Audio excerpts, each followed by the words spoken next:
Hi guys, অনেকদিন ধরে ভাবছি যে কি বানাবো। তো আমি দেখলাম যে আমাদের কিউট আর্টিস্ট রিফাত লাম আপুকে এইরকম একটা গিফট উপহার দিয়েছে। তো এটা পেয়ে লাম আপা কিন্তু খুব খুশি হয়ে গেছে। তো চলো আর্টিস্ট রিফাতের এই গিফটটা আমি বানিয়ে নিই আমার জন্য। আর কিভাবে কি বানাতে হবে সবকিছু ডিটেলসে বলবো আজকে। তো লেটস গো।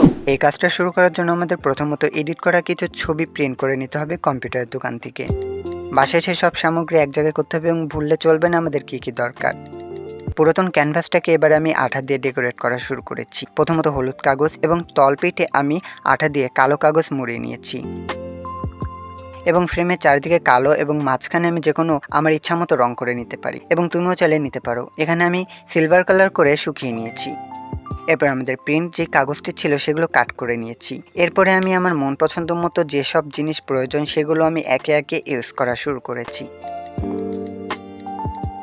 আমি দেখলাম আর্টিস্টিক রিফাত লামবাবুকে যে গিফটটা দিল, এটা দেওয়ার ভিডিও করলেও সে কিন্তু এই জিনিসটা তৈরি করার ভিডিওটি করেনি। তো আমি ভাবলাম তোমাদের সাথে এই জিনিসটা শেয়ার করি। তোমরা চাইলে এটা বাসায় বানিয়ে নিতে পারো নিজেদের আইডিয়া মতো। এখানে আমি আমার ছোটবেলার কিছু গাড়ি ছিল সেগুলো দিয়ে ডেকোরেট করে নিয়েছি এবং স্মৃতি হিসেবে এই জিনিসটাকে আমি খুব সুন্দরভাবে সাজিয়ে রাখতে পারবো। তোমরা এটা বাসায় বানিয়ে নাও অবশ্যই। তো গাইস, অবশেষে আমাদের আর্ট অ্যান্ড ক্রাফট তৈরি হয়ে গেছে।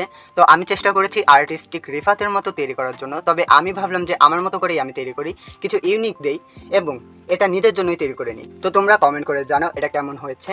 আমার তো খুব ভালো লেগেছে।